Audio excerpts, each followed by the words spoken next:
Welcome back to the channel. Hope you're all keeping safe and well. Tottenham Hotspur are through to the quarterfinals of the Carabao Cup, having beat Burnley tonight 1-0 at Turf Moor with that Lucas Moura header.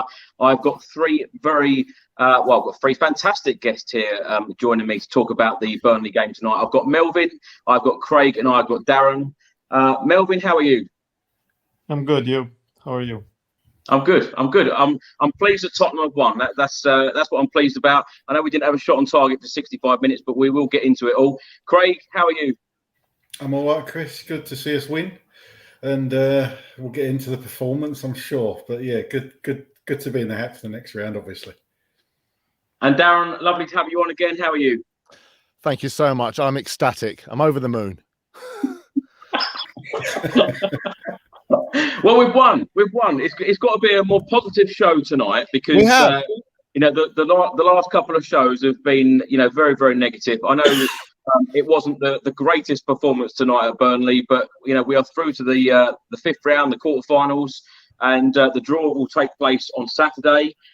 We will either face Arsenal, Chelsea, Sunderland, Liverpool, Brentford, Leicester, or West Ham, because the holders tonight, Manchester City, have been knocked out by West Ham, who of course beat us at the weekend.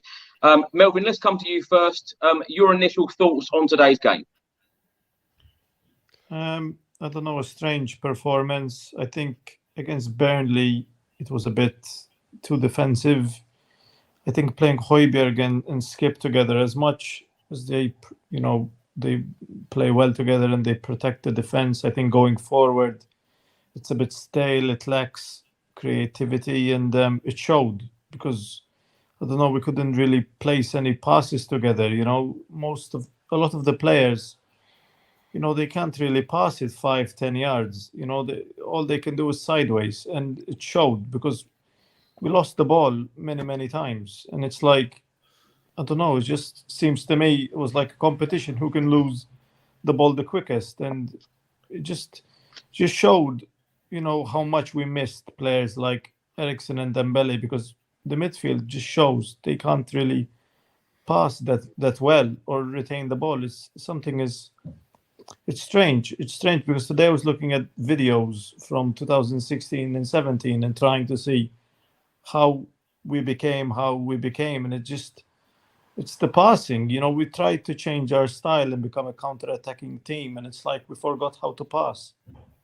We can't make 5-6 passes together. And when he took off Skip and he put Ndombele in, I think the team changed slightly. We started to pass it more. There was a bit more tempo. It's a start, but I think it's still not good enough. I think it was very, very defensive for a team like Burnley. Well, Gary writes here about you, Melvin. Melvin's finally on the show when we've won, which I'm absolutely delighted about, because your record on this show isn't very good on winning. Craig, before I come to you, let's take the point here from Roy Price on screen. I predicted 3-1 to us, but would have happily taken a 1-0 win. I didn't see the game tonight, so my question is, how did we play? Well, I can tell you now, Roy, that we didn't have a shot on target in the first 45 minutes. Very, very frustrating. Our first shot on target was on the 65th minute. It wasn't the greatest game to watch, but most importantly, we are through to the quarterfinals. And in cup competitions, sometimes you just need to get the job done, and we did. And we are in the hat now for Saturday's draw in the quarterfinals. So, Craig, how did you see tonight's game? I thought the first half was very disappointing. Like you said, Chris, not a shot on target. Very slow, sideways, backwards and everything. Looked pretty solid at the back, but it just didn't excite me at all. And things picked up a bit in the second half. Obviously, seemed to have a bit more attacking intent. Still think it papers over the cracks a bit. I don't want to be too negative because, like you say, we won tonight. But it's still not quite right for me. It wasn't a brilliant performance. We got the job done, which is the main thing. We're in the hat, like I say, and that's all you got to do in cup competitions. But Harry Kane again didn't look like the Harry Kane we know. Losing possession, as Melvin said, passes going astray. Just all seemed a bit slow at times. And like I said, I don't want to be negative at all because we won, but let's face it, things aren't perfect at the moment. And I'm still not quite sure what Nuno's style he's trying to get us to play is. It's a funny one, to be honest. Happy that we're through, but there's still a lot of work to do, let's face it. Yeah, I agree with you there, Craig. Darren, let's come to you. Your initial thoughts on tonight's match? I think, yeah, I mean, I agree with what's been said. I think it's a skin of the teeth job. We did it. It took a couple of forward-thinking substitutions and Ndombele and Son to get the job done. I mean, we'll get into it, I'm sure, but the positivity in the second half was good to see. Royale running down the right and getting crosses in, which I will speak at later, given the chance, because that's a thing I'm a little bit concerned about. I just don't think we've got the width anymore. But yeah, we got the win. We're in the hat, and come on, you Spurs, as a wise man once said. But I mean, it was, as the guys have said, there's a lot to work on, a lot. Misplaced passes and kicking it to the opposition. And I mean, that really needs sorting out. Darren, let's stay with you. David writes on screen now, no player can take it on the half turn and can push the ball past the player and run onto it.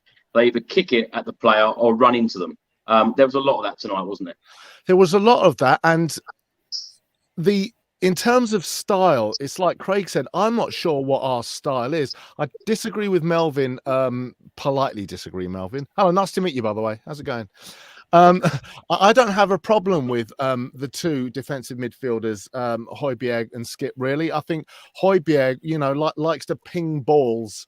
Skip tends to do the sort of meat and potatoes, and Højbjerg likes to ping balls, forward. But my problem is tactically, I'm just not sure. We've got no width. Everything's down the middle. We're running into players. Mora, for me, is the king of that. I know a lot of people will disagree, but I think a lot of times he runs into cul-de-sacs. I want to see us, more running, more movement off the ball. It's so static. And it was tonight for that first half. I mean, it was so flat and so static. We need that movement. Brian Hill, bless him, and I'm sure, he's got a lot to learn. He's only 21, but he runs round. At the moment, it's a little bit sort of headless chicken. What's this? Chris Potch, Melvin, but Ricky. But yeah, we just need more movement, don't we? And just more, we need to move and play forward. Yeah. Right, Melvin, let's come to you. Let's talk about the starting 11. Is it what you expected? Golini in goal, the back four of Emerson Royale, Davinson Sanchez, Christian Romero, Ben Davis. In midfield, Pierre-Emile Højbjerg, Oliver Skip, Stephen Bergwijn, Giovanni Lo Celso, Brian Hill and Harry Kane. Were you surprised on how strong Nuno went in this game?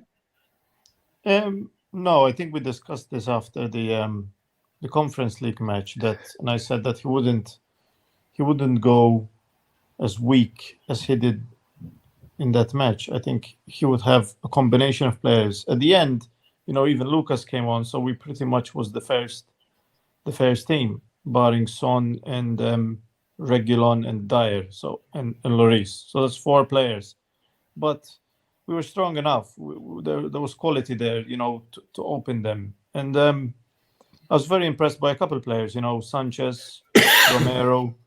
I think Romero was excellent, and I'm, game after game, I'm really liking what I'm seeing from him. You know, the aggression, the strength. He's comfortable on the ball, and I don't know, he probably doesn't know the language yet very well, and I think he'll grow into being a proper leader at the back. So I'm happy with Romero, and good to see Bergwijn back in, and but mostly, it wasn't a great team performance today, but we got it done in the end. And Emerson Royale as well played really, really well, got the assist. So there's signs of improvements, and we just want to see more and more of this. And my point before, I was saying that Højbjerg and Skip and Højbjerg tried many passes, to find Kane and the wingers, but and even the fullbacks. But every single time we lost the ball. Hopefully they can, sort it out, and with those passes, they can find the player, and we transition into the attack. but we lose the ball so many times through Højbjerg and Skip and through these long balls because we can't retain it. The defenders are maybe too strong, that the ones we're facing, or the wingers are too weak. They just lose the ball. Like one of the comments said, we lose it on the half turn and we run straight into the defender, or just go straight out to a throw in or goal kick. It just seems that needs to be sorted out. The way we move forward. I don't like to say this, but Jose found a way to get Kane and Son into scoring positions, and we had Gareth Bale as well. He found a way to get them into scoring positions, and even against the small teams and even against the big teams we scored. Rarely we found it difficult not to score in games. It was more defending with Jose was the issue.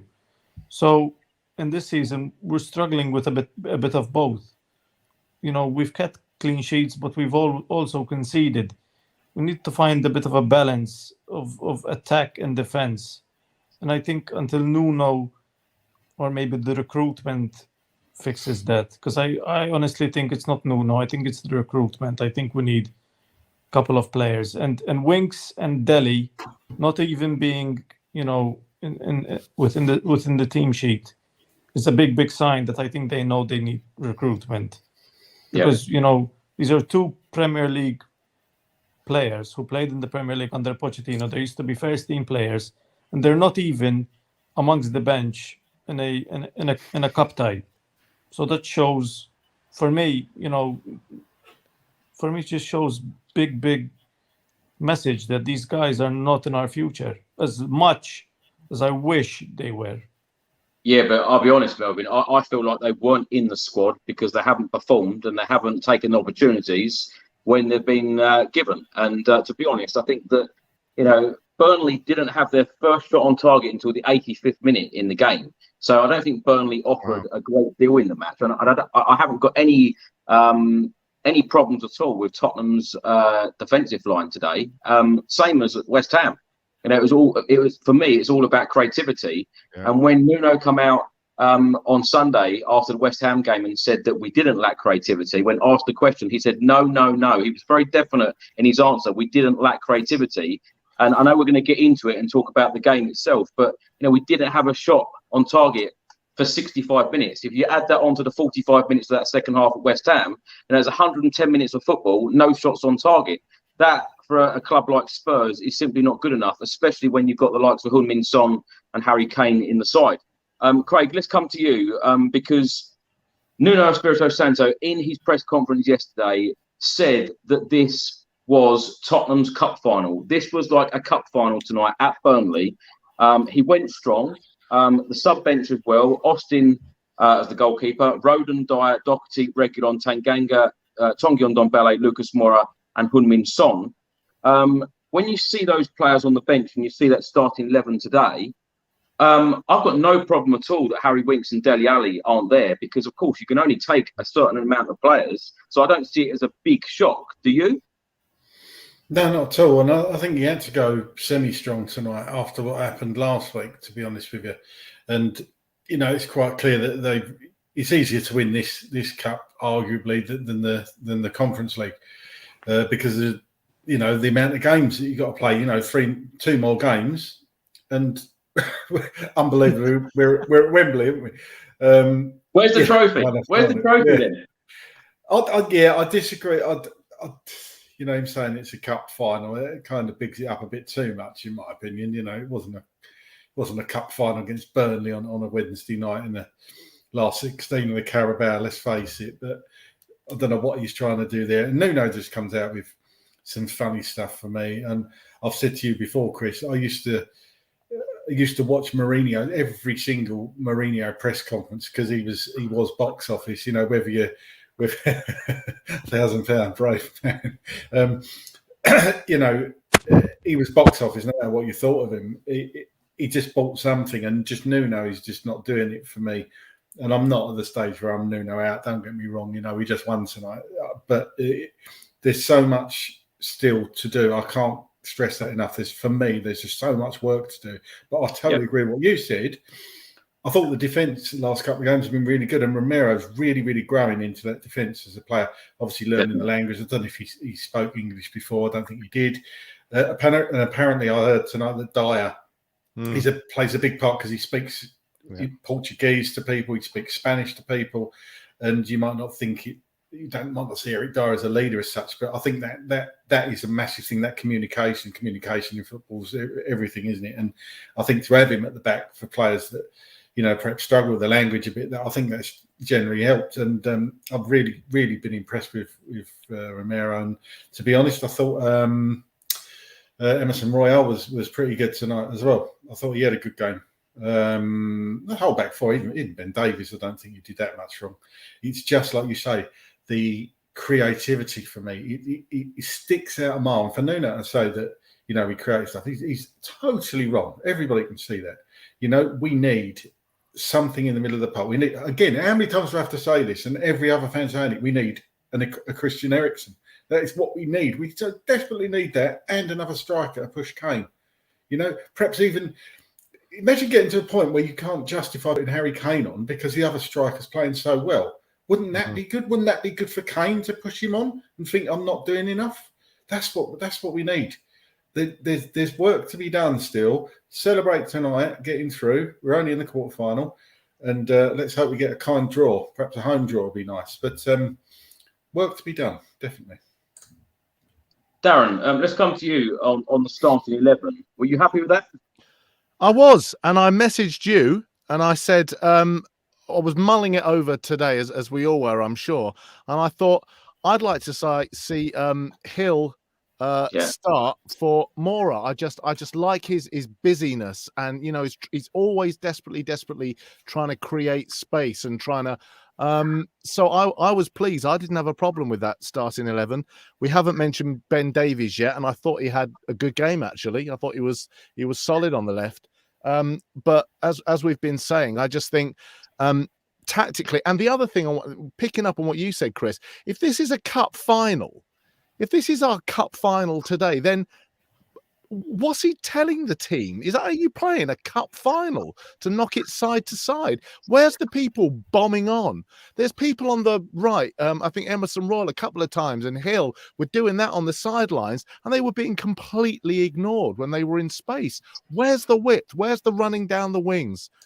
I was thinking today, Carl Walker, Simon Davies, all these, Stephen Carr, Danny Rose, all these people that were wingers bombing down, absolutely breaking their necks to get forward. I'd like to ask you when the last time we've seen that. Certainly not this season. Certainly not this season. It hasn't been there. Darren, what do you make of Nuno's comments after games like West Ham, where he said that we didn't lack creativity? Because, one thing I know we've won and it's great. We're through to the next round, which is draw is Saturday morning. Very, very happy about the win, obviously. But, 65 minutes of football tonight without a shot on target. How can this keep happening? Well, he's either shrooming or he thinks he's watching the game and he's watching reruns of El Clasico from 1998 or something. I mean, I don't get where you get that from. I just don't. He must be watching a different game to us, because I can't think of one game apart from Newcastle, but they rolled over. But even still, tactically, it wasn't that, it wasn't that amazing to watch. I can't think of a decent game where we can say we've absolutely tanked a team and played really good football. It's disappointing tactically. I mean, I'm not a tactician, but I'd love to know what you guys think of his actual tactics and game plan. Has he got one? I'm not sure what it is. I don't know what it is. I've watched how many games we've played this season now. Well over 10, haven't we? I couldn't tell you. I don't know what it is. I generally don't know what it is, and that's what's the frustrating thing for me. Is not knowing, And the other thing is, Craig, is that if this is our cup final, you think that as soon as that whistle goes, we're just going to go absolutely for 10, 15 minutes, let them have it, and we start boom, boom, boom, boom, boom. Boom, boom, boom, boom, boom. Like Cecil Toitle, the cartoon. Which way did he go? There's nothing going on. Darren, do you think that he come out with that comment about it being a cup final because he felt under pressure? You know, certainly after the last two games, because losing to Vitesse with the starting 11 he put out, changing the starting 11 completely against West Ham, losing that game as well.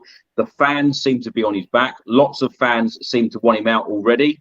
Do you think that he is feeling really under pressure? Because, you know, some of his body language and some of his answers in press conferences, they don't really give a lot of people much confidence, do they? I mean, I'd rather watch Chips do a press conference than Nuno, wouldn't you?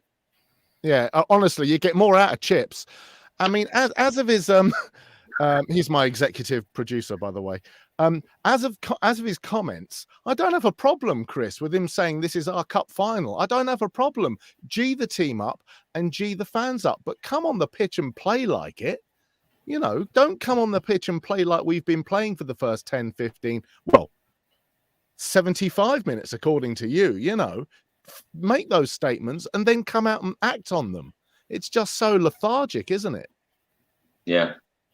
Melvin, I'm going to ask you the same question. What do you make of Nuno's comments saying about it was our cup final tonight? I don't know. The players certainly celebrated well when they scored. I mean, I don't know. It's important to win these things, even for morale and even for the fans. They get excited with every victory in these competitions. So I don't know. It was important, you know, for the, you know, to build some momentum for us to win this game. I think that's why he went so strong as well. A lot of the first team players played, and, you know, to carry this momentum against United as well, to get that, you know, fighting mentality that we once had under Poch, which seems difficult for us to get it back. You know, that fighting till the 91st minute, till the last second of the game, and, you know, you're still sprinting and running in the end. It just seems, I don't know, that urgency and that passion isn't always there, and isn't there from the first minute. It's like we have to concede for us to react, or it's something is off. And I don't know about the comments, but definitely happy in the next round. I'm concerned about who we might draw,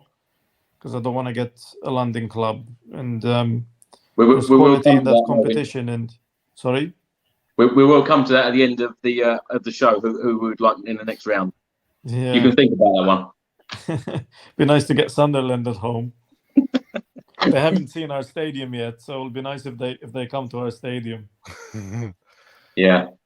Craig, let's come to you. Let's talk about a few positives, because Christian Romero, since we've signed him in the summer, he does look the real deal, doesn't he? And every single time I see him now, I'm getting more and more impressed. And as I said earlier, Burnley didn't really offer that much in the game, but anything that they did come forward with in our defensive line, he coped with very well. I thought he played very well against West Ham. He seems to have that grit, determination and aggression that I really like in a central defender.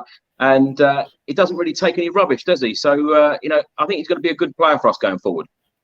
Oh, definitely. Yeah, as I said, he's really impressed me too. He's really growing into the league. Obviously, you can't expect somebody coming from the Italian league coming into the Premiership to just be fantastic from the off. You've got to give him a bit of time, and he's certainly improved almost every game that I've seen him. He's one of those defenders almost that plays on the edge, which is great to see. You know, he comes through the back of people, but kind of does it fairly a lot of the time. You know, he's very well timed. He's not the quickest. He did get skinned for pace tonight and against West Ham, but he always kind of gets himself in the way. And if he has to give away a foul, you could argue that he's doing it in the wrong area sometimes. But he's like you say, he's tenacious. He seems to be, you know, he doesn't stand off players. He gets a leg in. He's got that ability to get his leg round somebody and nick the ball. And it's great to see, because I thought Sanchez played pretty well tonight, but he had a Sanchez moment again. I don't know if you saw it from where you was. I think it was down the other end to the Spurs fans, Chris, but he had one of those headers where he's flying through the air, and I think he almost totally missed it. Nearly ended up in a goal. So, you know, he's always got that in him, and I don't see that with Romero. I feel a lot more confident when Romero's on the pitch, to be honest. I think he does gel our back four together really, really well. And like you've said, like I've said, it's not the defence that's our problem. I would say at the moment, I don't think we're shipping stupid goals. You could argue the corner against West Ham, somebody should have been marking Antonio, not Harry Kane. But Harry Kane obviously just switched off. He's been very good from clearing corners, Kane. I don't think you can argue too much. He's always that man on the front post. He generally wins the header if it goes there. But it was a poor goal to concede without a doubt. So there's work to be done there. But the defence, funny enough, I'll have to give Nuno perhaps a little bit of praise for that, because I think we do look a lot more solid at the back. But it's the going forward, which I never thought would be the issue, is the main thing, isn't it? So it's a very strange one. I completely agree. How many times did we say under Jose Mourinho, that defensive line kept changing, swapping and changing week in, week out. He never ever knew his best defensive line, and I think that Nuno has improved that. But the attacking play is simply not good enough, or not what we're used to. Darren, let's come to you. Tottenham Hotspur have tweeted, vote for your man of the match. They've given 4 players: Pierre-Emile Højbjerg, Lucas Moura, Christian Romero, and Davinson Sanchez. I know you said about players crossing. Do you know what? My man of the match tonight was Emerson Royal, who, of course, set up Lucas Moura's goal. I thought that he had a great game tonight. I think it's his best game so far in a Tottenham Hotspur shirt. Who was your man of the match? I'd take you to task a little bit. I would say that he warmed into the game. I thought the first half, I thought he was all right. I thought the second half he really came out, and like he was getting down the wing and putting balls in.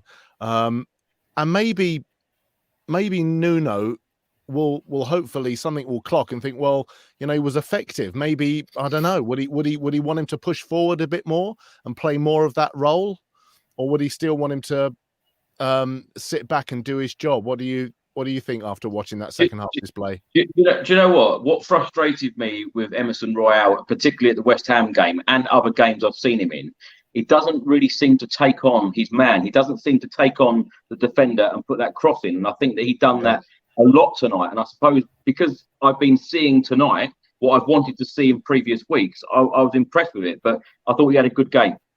He had a good game. I like Romero, like you said, solid. I also, honestly, I do like Højbjerg.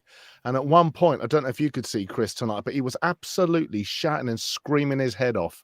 Like he was letting our players have it. God knows what he was saying to them. But I like that. We just lack, you don't get that with someone like Dele. He sort of wanders around like a bit of a lost sheep at the moment. But with Højbjerg, you get that passion.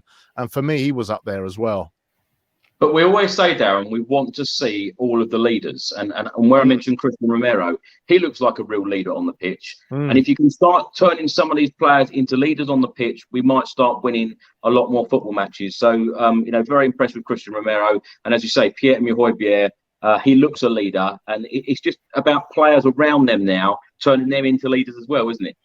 Well, they all talk a good game. Lucas Moura tweeted today, I want to win things with this club, and and it's good rhetoric. It's all stuff that we want to hear, but we got to see it on the pitch. It's no good saying the right things, like Nuno saying this is our cup final, and people saying I want to win a trophy with this club. That's great, but we've got to play like it, and at the moment we're not. So sorry, I don't mean to be a Debbie Downer. It's great that we're through, and but we need to have some sort of shake-up or some sort of revelation tactically for me.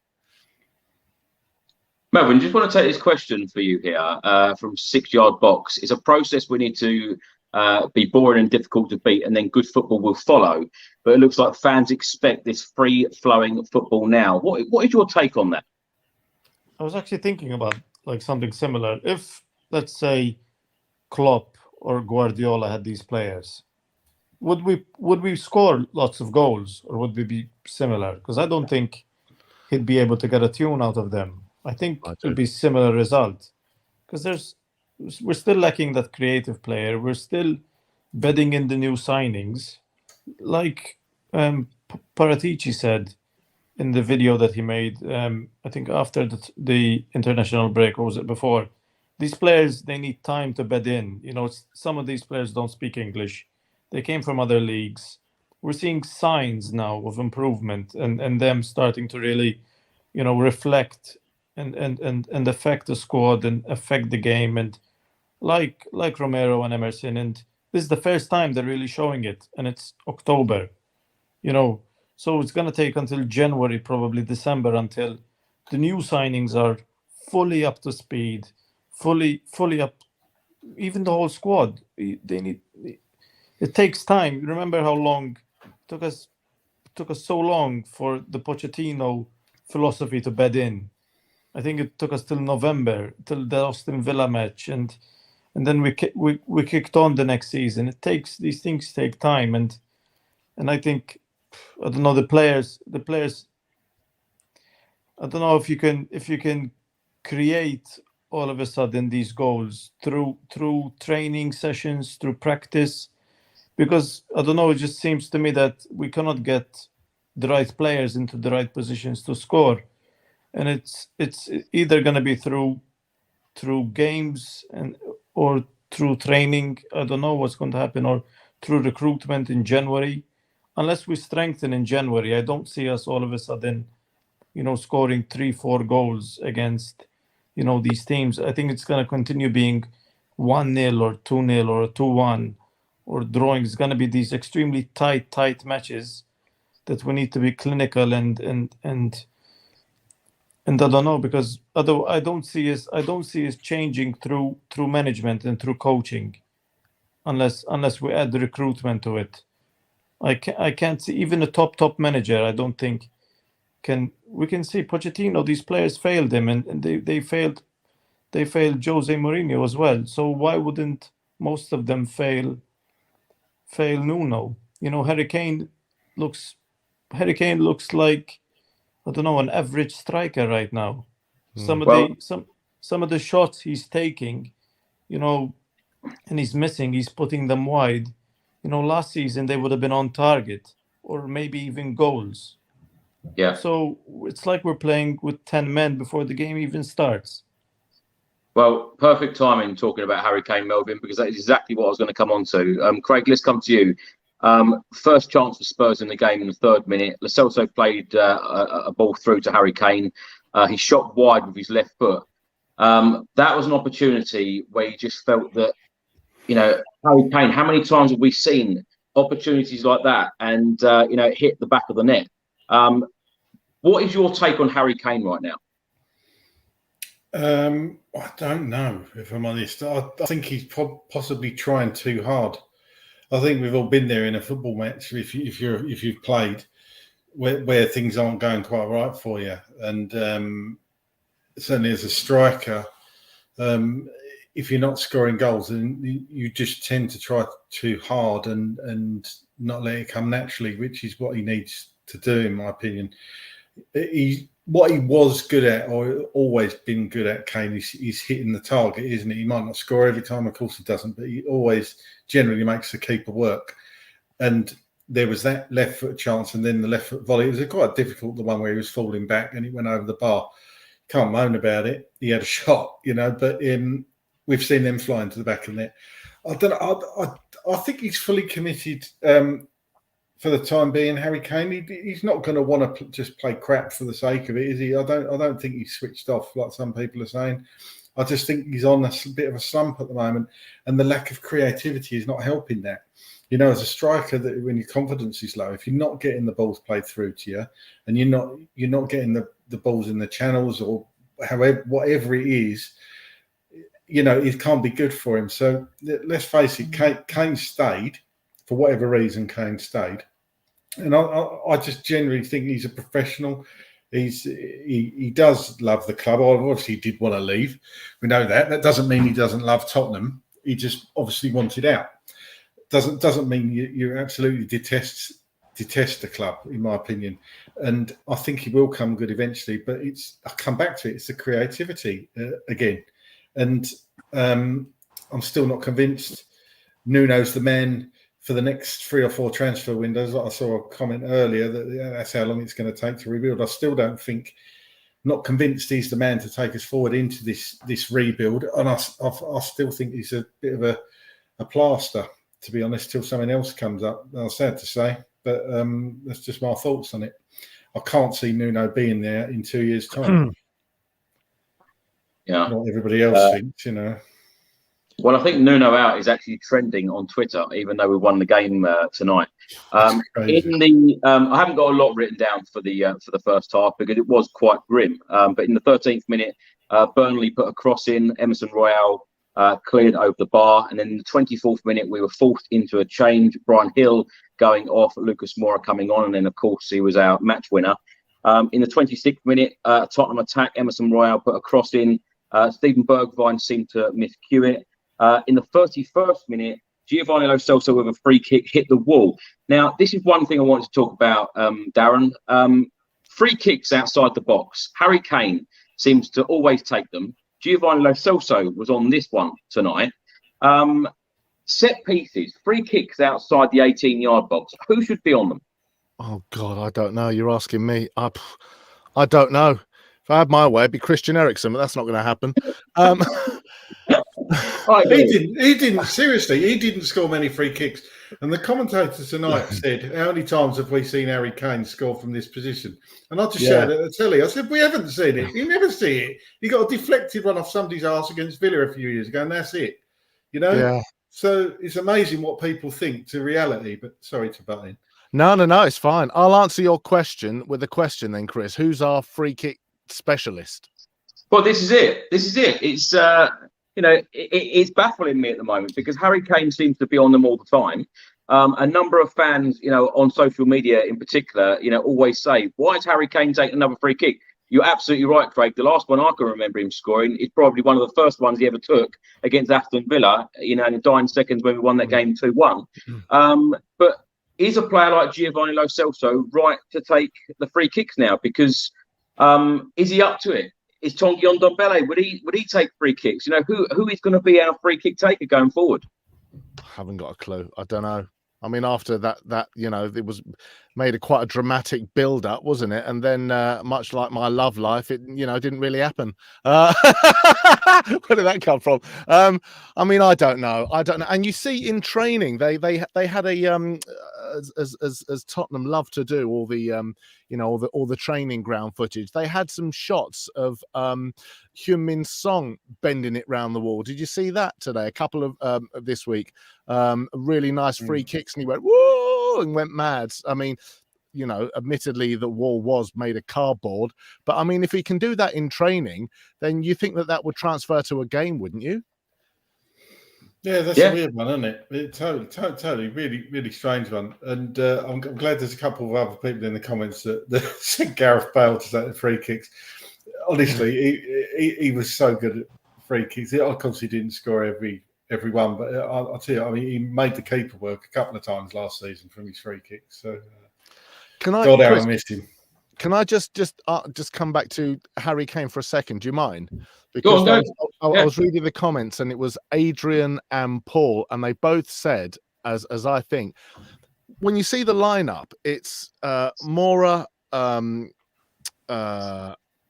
Celso, and who else behind him? Moura, Lo Celso, and Bergwijn, thank you, and Harry Kane up top. The reason there's no service, I mean, listen, I'm not Pep Guardiola or Jurgen Klopp, but he comes so deep. He's almost behind them sometimes. And logic would dictate that you haven't got a front man in that case, because you haven't got a focal point. If your focus point comes so deep, that he's behind the midfielders all the time, then of course he's not going to get that service. So I just thought I'd throw that out there. What do you make of Harry Kane, though, Darren, this season? Because he's scored goals in the league. He's only scored one in the Premier League so far. This might be a ridiculous question, but do you think he's lacking any kind of confidence right now?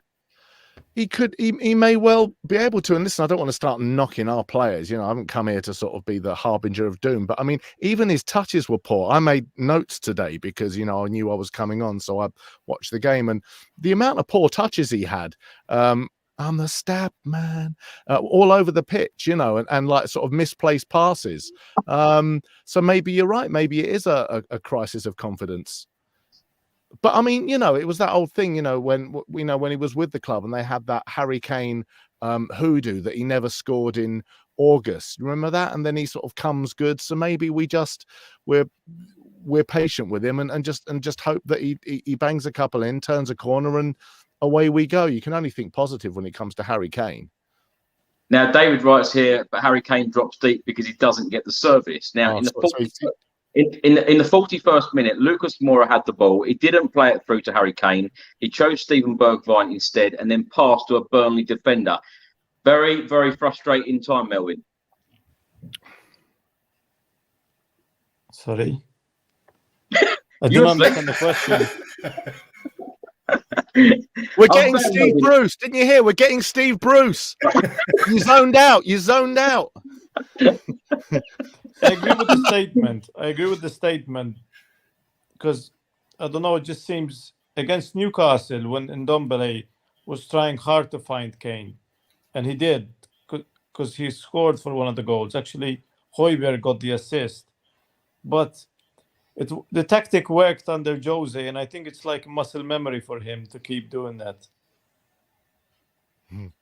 Melvin, a lot of people saying wake up. We'll go to Craig. Now, Craig, half time. Gary? That was Gary, yeah. Craig, let's come to you because at half time, Tottenham had 66% possession. And this is another thing, and please don't get me wrong here by me saying, keep saying about Nuno Espirito Santo's comments. But he seemed to be pleased after the West Ham game how much possession we had, which I found quite bizarre. But at half time, we had 66% of the ball. We had 4 shots to Burnley's 2, but neither team had a shot on target. How were you feeling at half time? Totally underwhelmed, if I'm honest, and just thinking, here we go again. Possession doesn't win your football matches, the old cliche, innit? And obviously under Jose, we was used to not controlling the ball. Like, as soon as we give the ball away, we're not going to see it again for 5 or 10 minutes. So it's good to see us, in some regards, having the possession, but it doesn't win your games. Some of his comments, it just don't make sense to me. I just can't get excited about having 66% possession when you don't do anything with it. If we was creating more, Chris, if we was having more shots on target, it would be worth something. But possession without driving forward and creating chances, for me, it don't mean anything. We had a lot of possession against West Ham, and it's like you said, sideways FC. We're just knocking it side to side to side to side to back, and then across the back 4, and then back into the midfield. And you could argue that West Ham are pretty solid and had 10 players behind the ball and stopped us penetrating the lines. But if you're good enough, you play through the lines like Manchester City do.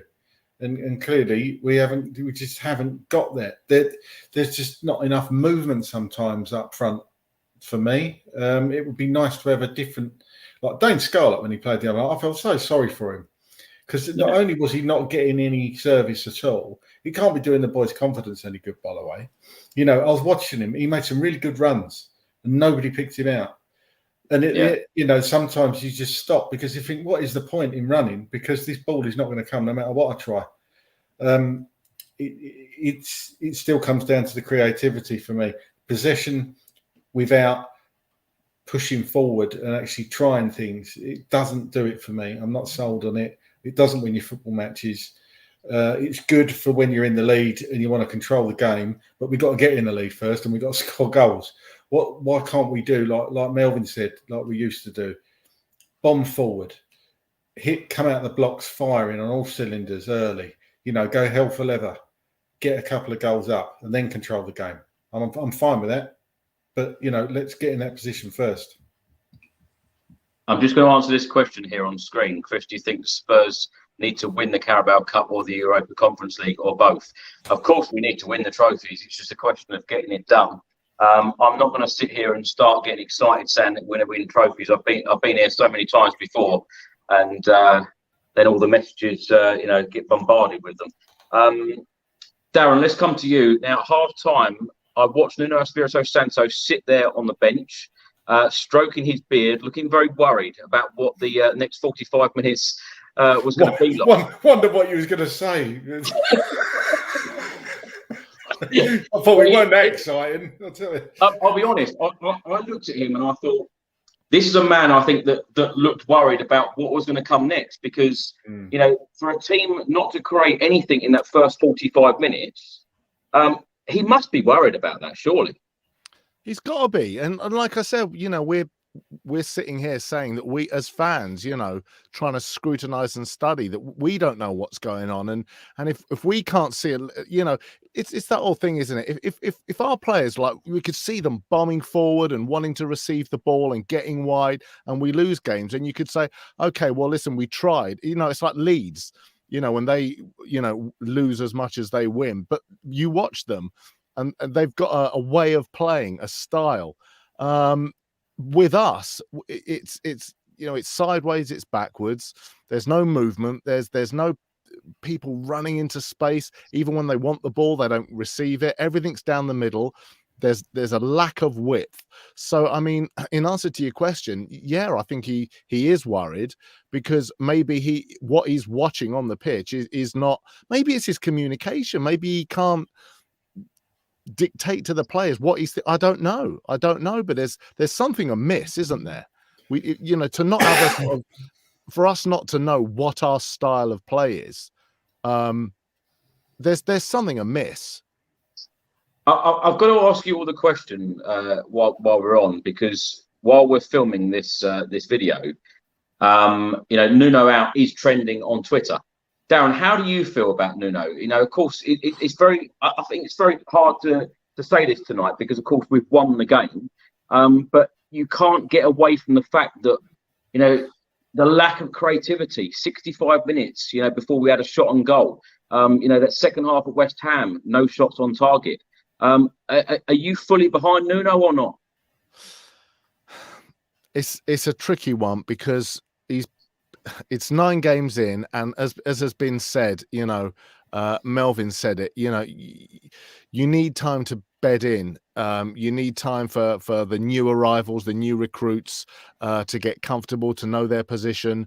I don't want to be the arsehole that comes on here and starts calling for the manager's head, but I personally, if you want me to be honest, hand on heart, I think I've seen enough up until now to say that I think we should worry. I don't know how long, unless Kane starts popping in goals and the creativity comes and but you know, how can you can't keep on like losing to all your rivals and then saying, oh, we got to do better the next team, we got to do better, this is our cup final, and still play the same way. There's got to be, something's got to change, and at the moment, for me, nothing's changing. Whether that happens or not, I don't know, but personally, I think I've seen enough. I don't see how he's going to have a sort of divine moment of, you know, a eureka moment and start transforming the team. I'd love to be proved wrong. Melvin, let's come to you. Sorry, Craig, I'll come to you in a sec. Melvin, when you see Nuno out trending, how does that make you feel? I don't know. It's strange, because as a fan base, I think Spurs fans, in the majority anyway, we're probably the most patient fans in the world. You have to be. Probably supporting Spurs, you learn to be patient. You know, we've waited so long for trophies and stuff like that. And now it just seems as a club, we're in the last hurdle. We're so close to become a club that wins things.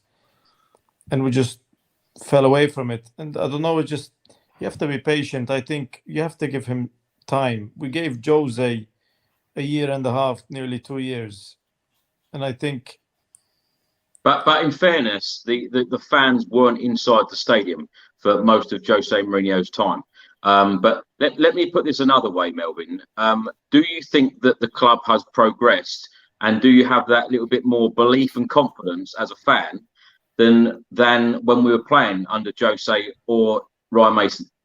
I think points-wise, if you analyze match, you know, fixture per fixture, we're about 4 points better off than we were last season.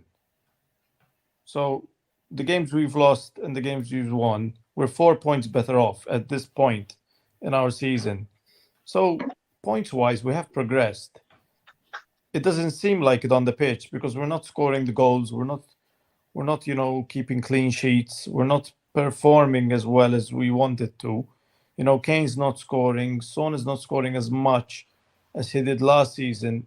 And so it just feels like we've not progressed. But I think we're controlling the game a bit better. We've progressed a bit, but I still think we're held back by the lack of depth that we have and the sheer, you look at teams like Liverpool and their fullbacks can cross the ball better than our wingers. Just, you know what I mean? So I think the quality is in there, but we have progressed since last season. And I think we just need a couple more transfer windows to move out some of the deadwood that we still have at the club. We made progress by moving on Toby, Lamela, and Sissoko, and Serge Aurier, and there's still probably 4 or 5 players I can name that we don't need at the club. And until they move on, we can't really progress, because we need to bring in new guys who are excited about a new challenge, who are going to fight. I think the players have gone stale, and there's still players here that let down Pochettino. There's players here that let down Jose. And there's players here that are letting down Nuno. And we're going through that all over again. Ben Davies made mistakes. Winks makes mistakes. Dele Alli probably isn't playing in the right position or the right system. And many things we can talk about for days, but we just need to move these guys on. We cannot keep waiting and waiting for them to all of a sudden want to do something. We can't keep waiting, so we have to move them on. And until we do that, I don't think we can really hit our full potential. And we're still in a rebuild. It started, the process have started, but we're nowhere near close to being the finished article. We have some of the right pieces in place, but the shame is the longer it takes us to do this rebuild, the old Lloris is in his final year of his contract. Kane might leave. Some of these players, some of these key players. Son is becoming one of the oldest players at the club. The longer this process takes for us to become a very good team, then eventually we're gonna have to start thinking about replacing Son and Kane. So it's like we need to fix these problems and fix them fast, because it's by the time we fix, for example, the midfield, we're gonna have to think about a new striker, a new winger. But that's football. But I think we're miles off it, because we're still being held back by the players that we need to move on. Before we talk about the second half, Craig, let's come to you with a good point here on screen, because as I said, Nuno out is trending on Twitter at the moment, but the comment on screen says, "Why at the doom and gloom? We're 6, 2 points from a Champions League spot with a new manager." Craig, how are you feeling about Nuno? Yeah, it's a strange one, isn't it? when you see it there, it's dead right. And I've never been massively convinced with Nuno. Either way, if I'm honest, as I said before, I think he was a sticking plaster. We needed somebody. It was ticking on in June, wasn't it? By the time we appointed him. The trouble is, if you did get rid of Nuno now, who the hell do you bring in? Who's out there that would want to come? And would that destabilise the club further? Another rebuild under another manager, And I know the idea of having Paratici in is you keep the continuity there, and you've got a vision. I don't know what that vision is. He did do a couple of videos earlier in the season, but they seem to have dried up a bit, gone a bit quiet. My old mate Fabio, but he's always welcome on this channel. He is, yeah. That would be great to get him on, wouldn't it? We could grill him. Nuno's a funny one for me. He's not most people's first choice. I can see in the comments it's totally split. And to be honest, that's exactly how I feel on it. Nuno in, Nuno out. Give him time. Don't give him time. He's no. It's crazy, isn't it? Because do we expect too much? Because we've had, in recent history, very recent history, we've had comparative success. I know we haven't won anything. Do we expect too much as Spurs fans? Do we want to be? Of course, we want to be the same team from 15, 16, 17 season. Of course we do. But are we expecting too much? Was that sustainable? Did Poch just get lucky? you know, with that squad. They said we overachieved with that squad, you know, because we still had Sissoko and Winks in that squad. Does that make Poch? Did you just get more out of those players? Because there's a lot of the same players there, isn't there? Or are those players regressing? Are they getting worse? Has Winks got worse now than he was under Pochettino? I'd say he is, and it's probably time for Harry Winks to move on. But when you think, Craig, Harry Winks played in a Champions League final. Champions League final, yeah, absolutely. So he must. But was that because he was the best player in the position at the time, or was it because there was nobody else to play in that position? I can't actually remember if anybody was injured for that final or not.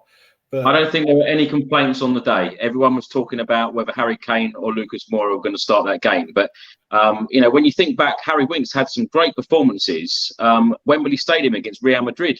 Yeah, some very good performances. And it's just a shame. Like, we can talk about Dele Alli all night and Harry Winks as well, how their games have changed so much and they're just not offering what we used to see. It is a shame.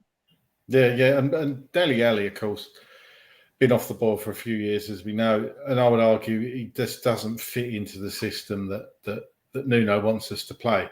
You know, we always used to see Dele Alli almost he's up there with Kane, wasn't he? And I still maintain that is Dele Alli's best position. But let's not forget, Dele Alli was pretty poor under the last few months of Poch as well.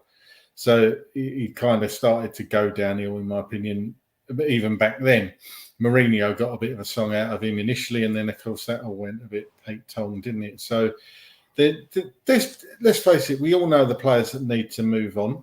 And whether we have a busy January, I don't know. I don't think we need to panic yet, but you know what the Spurs fan base is like, and I saw their Spurs Twitter is a funny old place. And if we lose the next couple of games, United, I can't remember who we've got after United, but see, before this Burnley game, it'd be interesting, because if we had lost tonight and then going into United on a loss, and if we'd lost that, I think Nuno's head could have been on the block over the international break, which seems crazy to think, doesn't it? But, you know, who do you bring in? Like we said, it's either Conte or Steve Bruce out there at the moment, isn't it? So, you know, come on, who do you want? It's crazy, isn't it? It's absolutely crazy. But that's what says it to me. Who you bring, you know, sometimes it's better the devil you know. I'm not quite sure. I don't think you could prize any decent manager that we'd all be jumping up and down about away from their clubs at this point of the season. I just don't think you can do it with the money that we're prepared to offer. You know, let's face it, they wanted Poch before. You're not going to get him away from PSG anytime soon at the moment, are you? No. Let's get back to the game and talking about the second half. Darren, let's come to you. Burnley floated the ball into the box in the 53rd minute. It was offside. But in the same minute, the ball went up to Harry Kane, and I felt that he was just tackled so easily. In the 60th minute, Burnley made a couple of changes. Wood came on, Barnes come on. And at that point, I felt, you know, 60 minutes, Burnley hadn't had a shot on target. Spurs hadn't had a shot on target. And I just felt as a Spurs fan, and I thought, well, Burnley are obviously thinking Spurs are not up for this game tonight. And, you know, let's put on our two strikers. We might grab and nick a goal here. And then in the 65th minute, we had our first shot on target through Lo Celso. Pope saved. Ball played through by Harry Kane. Lovely ball through from Kane. And Lo Celso, you know, shot it straight at the goalkeeper, really. Yeah. Could have scored. Yeah. It was right down his throat, wasn't it? I've got that down here. Yeah, 65th minute. Yeah. But again, no width. And then when we scored, it was because of the ball went wide to Royal, and he got across, and then it was a great header by Moura. So I mean, hopefully, you know, like I said before, hopefully that width we'll start to see more of. That's what I want to see personally. And it, you know, he started to have a good effect. You know, keep knocking balls in, and see what happens. You know, we're not Barcelona, Chris. You know, we can't pass our way through the midfield and score goals. They're crap at the moment, though, Darren. Yeah, okay. Sorry. Yeah, we're not Torquay, Chris. We can't pass our way through the. No, but my point was, Lo Celso should have finished. You know, being in that position, you know, we talk about players coming in. Lo Celso doesn't get many starts in Premier League football, and I've said this on so many cup game Spurs chat videos, particularly in the Europa Conference League where he played last week against the Tess. Players like Lo Celso have to take their opportunity when they come into the team. Yeah, and we saw that against Vitesse. That it was the Spurs B team. It was the Spurs, and as been said, you sort of looked at that game and thought there's so many opportunities all over the pitch for people to absolutely have blinders and show Nuno what they can do. Didn't happen against Vitesse, and I mean, I don't think Lo Celso had a poor game. He was industrious, but I think for me it's tactics. I just think that I'm not sure what the players, if they know their roles 100%, and I just think tactically, they're all just a bit bereft. If I'm honest with you, I don't think he was rubbish, and he could have done better with his shot. It was like I said, straight at the keeper, but I think tactically for me, that's and I think what Melvin was saying, I think that if Klopp or someone like that came and took over the team as it exists now, I'm sure they would get a tune out of the team. I think they would just give them different instructions. You do that, you do that, you do that, and we'll see what happens. But at the moment, it's just I'm not sure that the players understand what their role is, and I'm not sure Nuno understands how to get the best out of this team. Melvin, let's come to you. In the 66th minute, Nuno made a couple of subs. Heung-min Son and Tanguy Ndombele come on. Bergwijn and Oliver Skip went off. And 2 minutes later, Tottenham got our goal, 1-0. Lucas Moura with a fantastic header after an Emerson Royale cross. Talk us through the goal, because Lucas loves to score in a cup game, doesn't he? Yeah, we need Lucas this season to really chip in with the goals, because, we lost Gareth Bale and Vinicius, and, we can't rely on Son and Kane for the entire season. So players like Lucas and Bergwijn really have to step it up this season. They have to get at least 5 to 10 goals each for us to, to get to the levels that we did last season, not alone do even better. So we need Lucas to be more consistent, because he can have really, really good games and be very, very attacking and be so energetic, and just needs to get some goals and assists during these games and be more productive. If we can do that, find a way. I don't know, because sometimes some games he just drifts out and really runs into players, and I don't know if it's the way he plays or the tactics of that certain game, if it's something he can do. I don't know, because sometimes he plays really well, sometimes he doesn't, and it's the consistency he needs to work on, and getting more goals and assists from him. I think that's going to be vital this season. And players like Lucas and Bergwijn, we need them to step up. I think we can't rely on Son and Kane for the entire season.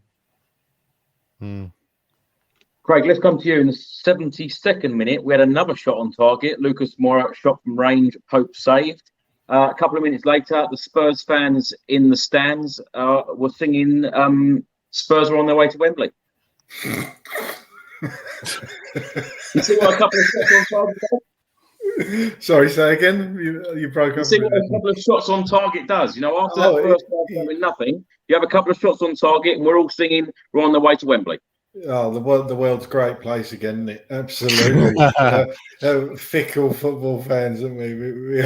It's incredible, isn't it? They were also chanting Nuno make a sub, I heard, which was quite funny. Oh, really? Yeah. Well, we made 4 tonight, Darren. Yeah, we did. Do you know what was funny? It's not funny. I don't know why I said it's funny. It's not funny at all.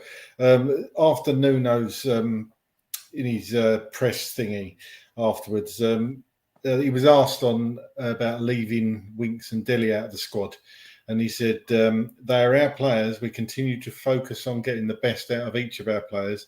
Dele is one of the cases we have to try and improve." So he's obviously not pleased with Dele Alli in any shape or form, So it's a really odd one, and I'm really frustrated and upset's the wrong word, because you can't get upset about it. But seeing the decline of Dele Alli, I was always prepared to give him a bit of time, but perhaps even me now saying I think it's time for Dele to perhaps move on, which is a shame because I think he's a brilliant footballer. I don't know what's gone wrong there. Well, when I've done one of my Tottenham news videos in the last 24 hours, a number of comments said perhaps Nuno is resting Dele Alli and Harry Winks to start Saturday. Hey. What do you make those comments, Craig? Yeah, I would imagine it's a little bit tongue-in-cheek, to be honest with you. But you never know. Can you imagine? No, I think we're going to go with the kind of familiar starting 11 we've all come to see. I think we all know what the strongest starting 11 is now at the moment. I don't think Bergwijn did much tonight to try and push his way into that either. So. Well, Burnley had their first shot on target in the 85th minute through Barnes, and in the 88th minute, shot over the bar from a corner. That's really all Burnley had. They didn't have much to offer in the game whatsoever. Darren, let's come to you. Now, we are in the quarterfinals. The other teams in the quarterfinals are our rivals, Arsenal, our rivals, Chelsea, our rivals, West Ham. We've also got Leicester City, Brentford and Liverpool. And we have got Sunderland, who are 4th in League One. Now, if you could pick Tottenham Hotspur's draw, who do you want? Oh, come on. I'll have Sunderland at home, please, Chris. Yeah. Yeah, of course. I mean... Are there any easy games then? Are there what, sorry? Are there any easy games? I mean, well, no. Obviously, we've been rolled over by Arsenal, Chelsea, already. Brentford are playing well. I mean, look what he's doing there. What's the manager? There you go, Thomas Frank. I mean, they're playing good football. They've got a style. It's back to what we were saying earlier. They've got a style. I mean, for me, the only draw we want is Sunderland at home. I think anything else, and we struggle. Melvin, who would you like in the next round? I don't know. I'd rather get Sunderland in the final.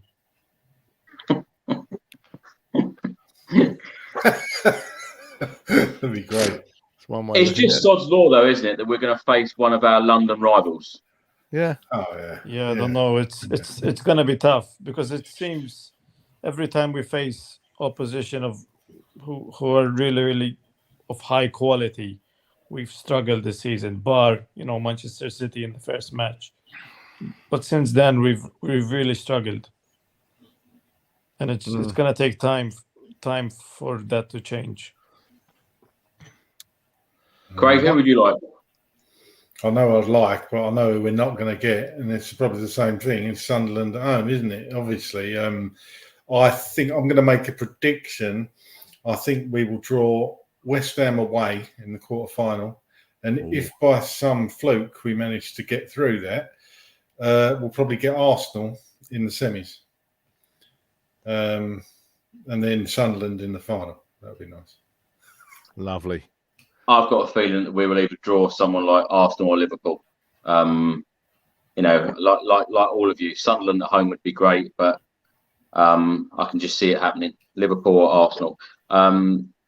Craig, let's stay with you. If we did face one of those teams like Liverpool or Arsenal, do you think that they would go strong against us? And do you think Nuno would put out the best possible 11 in this competition in order to try and get to the final? Because we're only 2 wins away now from getting in the final.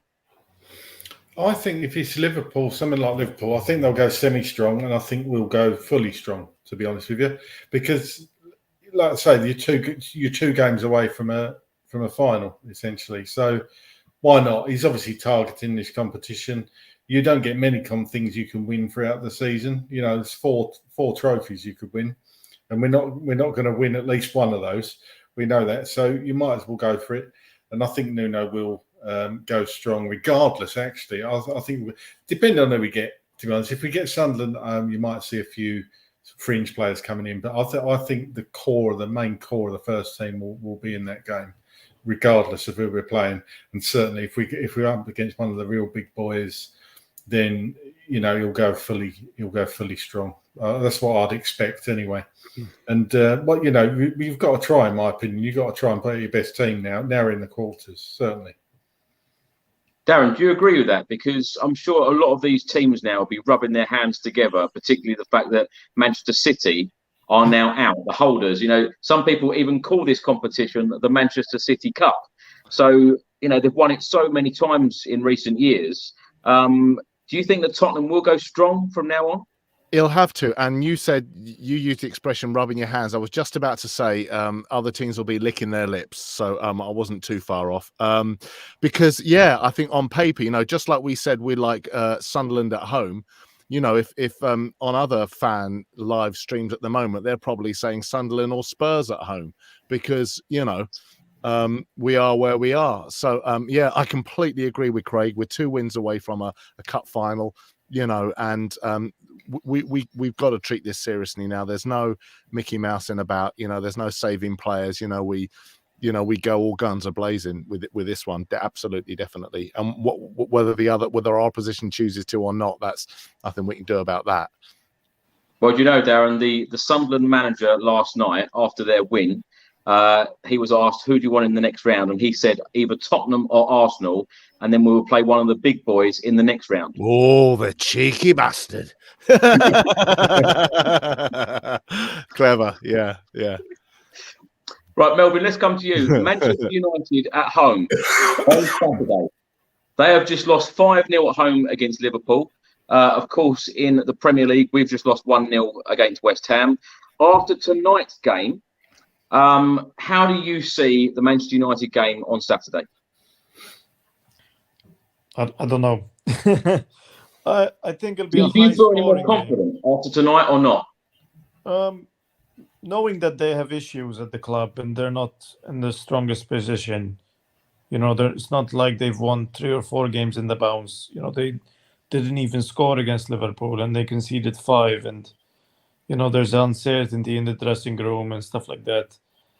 And I don't know, you have to be confident, I guess. We're playing at home. We have to beat them.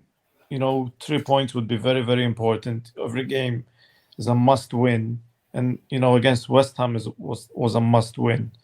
And we have to beat them. If we do, which we're fully capable of doing with the players that we have, you know, a couple of chances land on Kane's feet and, you know, he can easily score 2 or 3. You know, that's all it takes. A couple of chances for Kane. And all of a sudden he's back to being the old Harry Kane. It's if we can get him the service that he needs, if Ndombele can find him, if Højbjerg can get a couple of assists.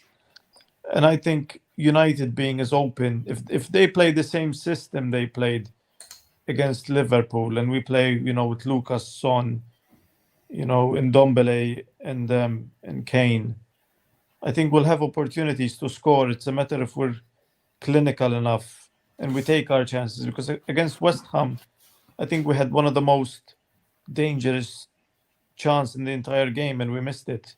You know, Son had a one-on-one with the keeper, and if we have taken our chances, we would have been the first team who scored. Obviously, West Ham had their chances as well, but I think if we take our chances and we're clinical and we're capable of finding, you know, Harry Kane and giving him more than 3-4 chances, for example, he needs to get a feel for the net, get a feel for the ball, you know, have a couple of shots early and get him early crosses into his feet. If we can do that, I think we can score, and we can score a couple and we can really open them. But if they obviously change their tactics and play, I don't know, Cavani and maybe bench Ronaldo and be more pragmatic and because they are playing away and all he's playing for is job. And probably for them, 1 point would be a good result at this point. And for us, I think 1 point, I don't think is a good result. Having lost at West Ham, we have to beat United now, you know, to save whatever chance we have of finishing top 4, if there even is a chance at finishing top 4. Craig, going into this game against Manchester United, after tonight's game, you know, not having a shot on target in the opening 65 minutes, but winning the game in the end for a Lucas Moura header, do you feel any more confident going into this Manchester United match? No, not at all, to be honest. United's a totally different prospect than Burnley. It's got Ronaldo hat-trick written all over it, this game, isn't it? United have got a funny way, and Ollie's got a funny way of sort of kind of riding this sort of wave. He has a run of crap results, and you think his job's on the line. Then he gets a great result. Always gets out of it. Always gets out of it, and you could argue that that's the kind of way it's gone with Nuno as well. Just as you think, oh my God, he gets a result. So I hope that's not the case Saturday. I hope we'll obviously beat them. But as I said earlier in the chat, there's still so much work to be done. There's still so much wrong. The important side of the game is scoring goals, and we just don't seem to be able to do it. And I just think United are going to come out and want to try and put right what went wrong last week, because they're not going to have two games like that in the space of a week. I can't see it. So I'm not any more confident about the result tonight. I don't think it's winning breeds winning. I get that. And, as a club, they're going to be happy that they're in the hat for the next round. I get that. And it's obviously better to win than lose. But I don't think it's going to have any bearing on the game Saturday. I really don't. It's going to be a tough game.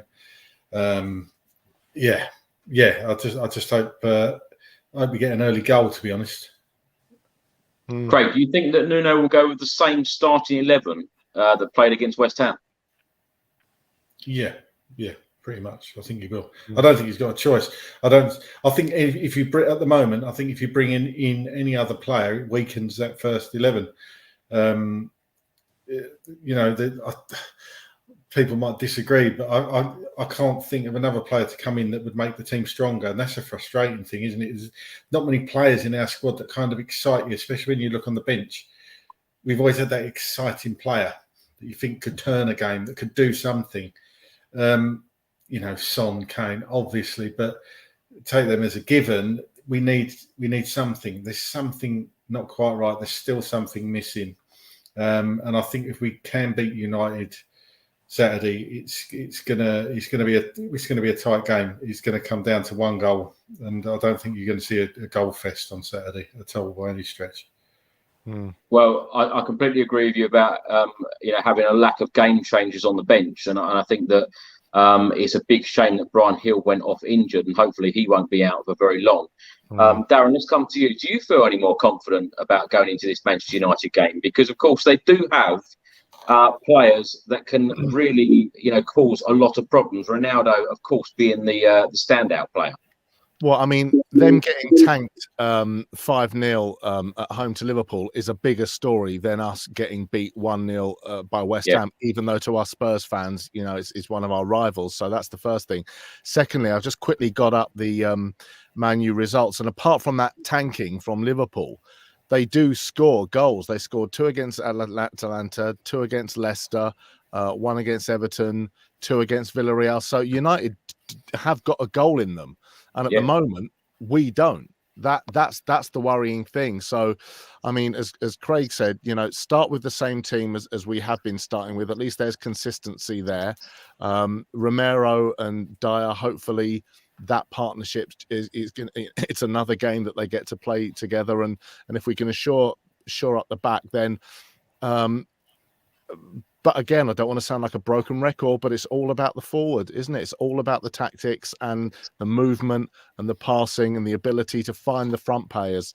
And if we can't have a 45 or a 60 minutes against United like we had tonight. And like we said, it's a different beast. They will be so up for it. It's untrue. They will be absolutely up for it.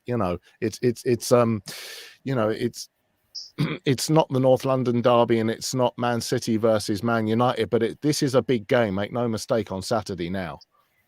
Darren, do you read very much into that defeat 5-0 against Liverpool? Because the way I watched that game, and Liverpool are on fire right now. I think that they would have battered any Premier League team on that day. Salah is in absolutely exceptional form. But as you said, looking at their results, looking at previous games, they are very, very capable of scoring goals. Now, us going forward, having such little creativity, how does that train for Saturday's game? Because this again is a must-win game. Well, you know, today was a final. You know, to next Saturday is going to be a must-win game. We can hype it up as much as we want, but I mean, it's true, and it is a worry. You know, it is a worry. I mean, what he's going to do now between now and Saturday will be interesting.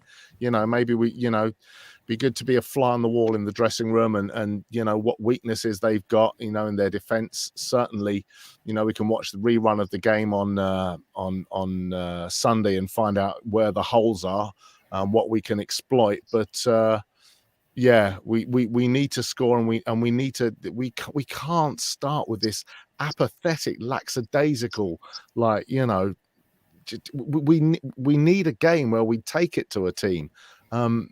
Just fed up of seeing this side to side like this. You know, it's so unimaginative. It's boring. You look at Twitter and everyone's just going like, you know, gifs of people falling asleep. We can't start like that on Saturday. It needs to be, something needs to change. We'll see where we are after that.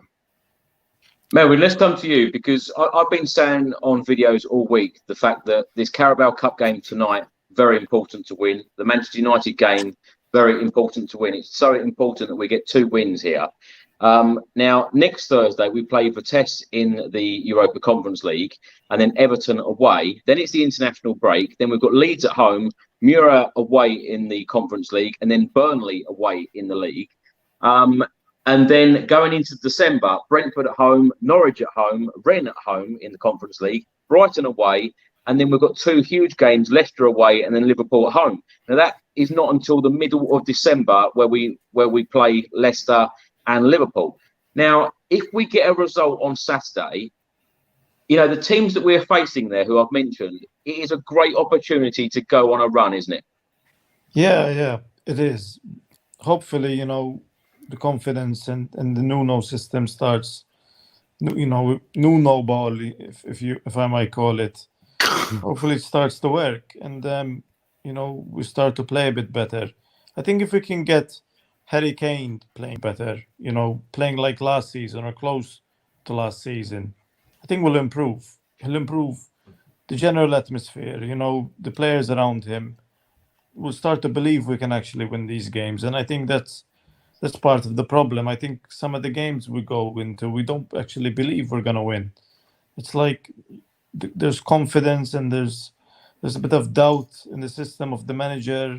I think it's a combination of things. And if we can beat United and we can continue the run, it's a shame that the international break seems to always, you know, stop our momentum. Every single time we get a victory or we get a run of games going, the international break just kills it. So on paper, they're all winnable games. Every time we have one of these shows, you know, at the end, you ask us for a prediction and we always say, oh, Tottenham are going to win every single time. And then, you know, they either let us down or we get it right.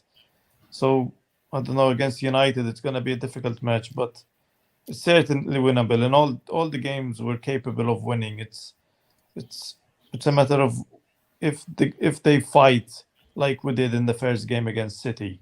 Because in that game, if we can play like that all season, I think we'll give every single team a game. But we don't see it every single game.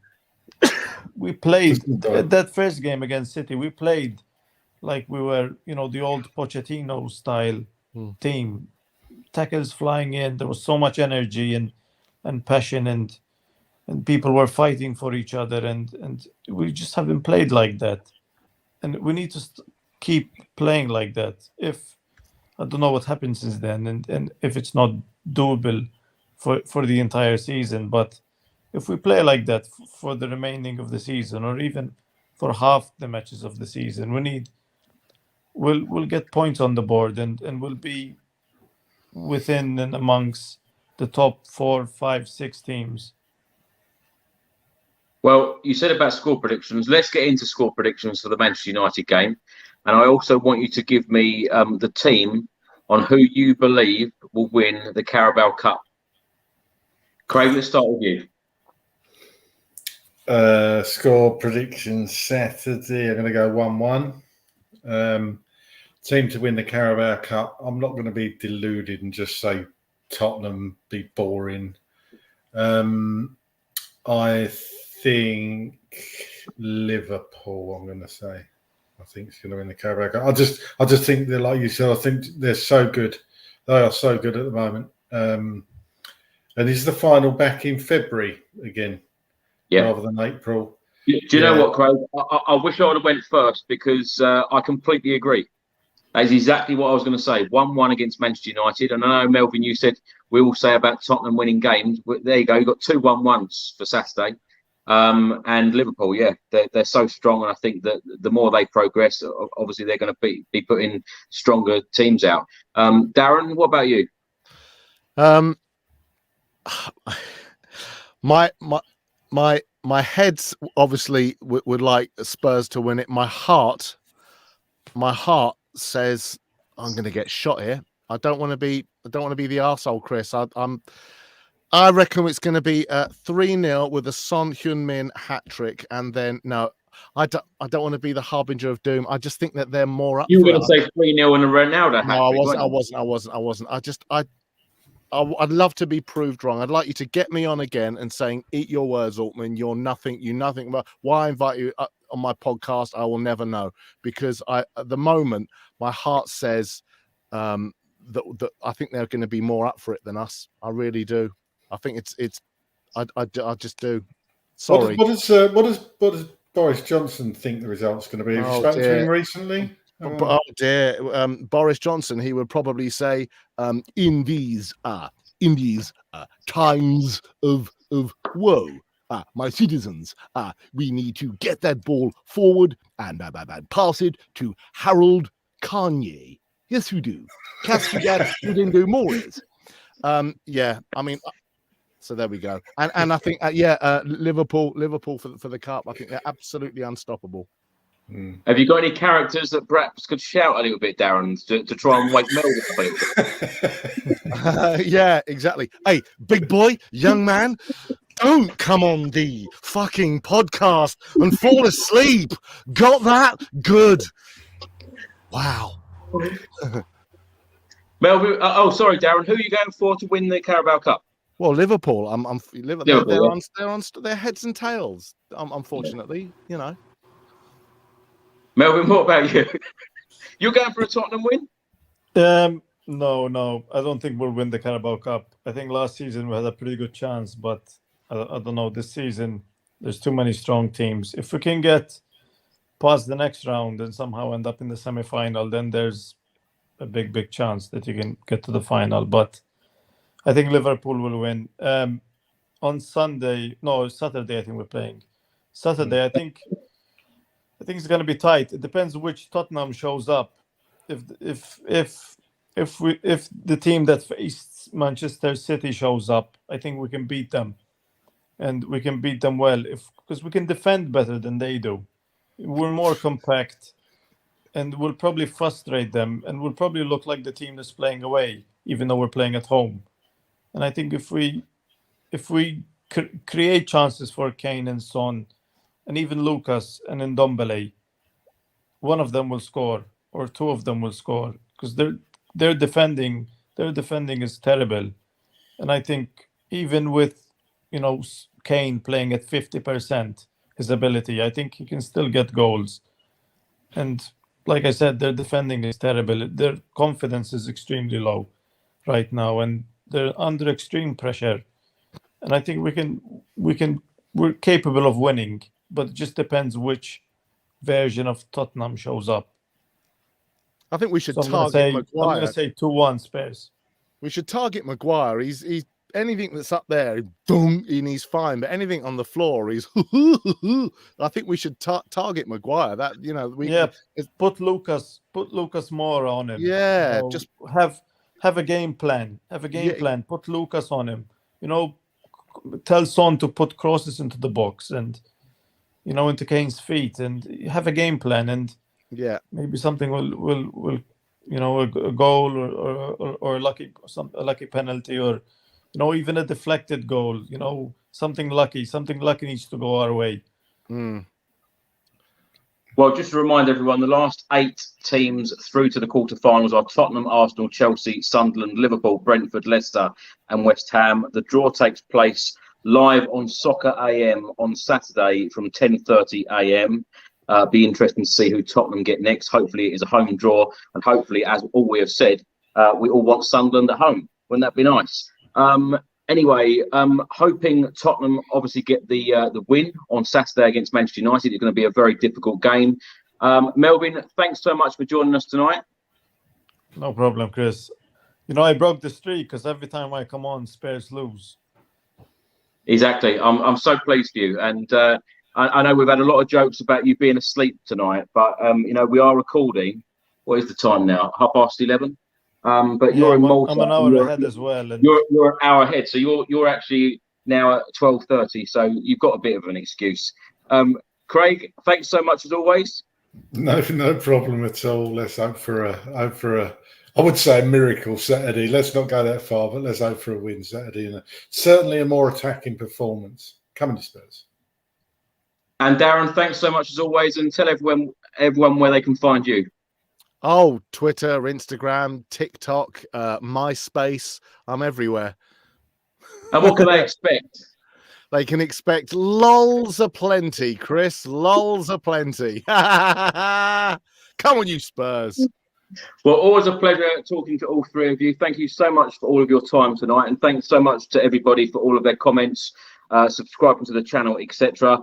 Let's hope that this winning streak after tonight's performance and result continues, and we get the 3 points against Manchester United.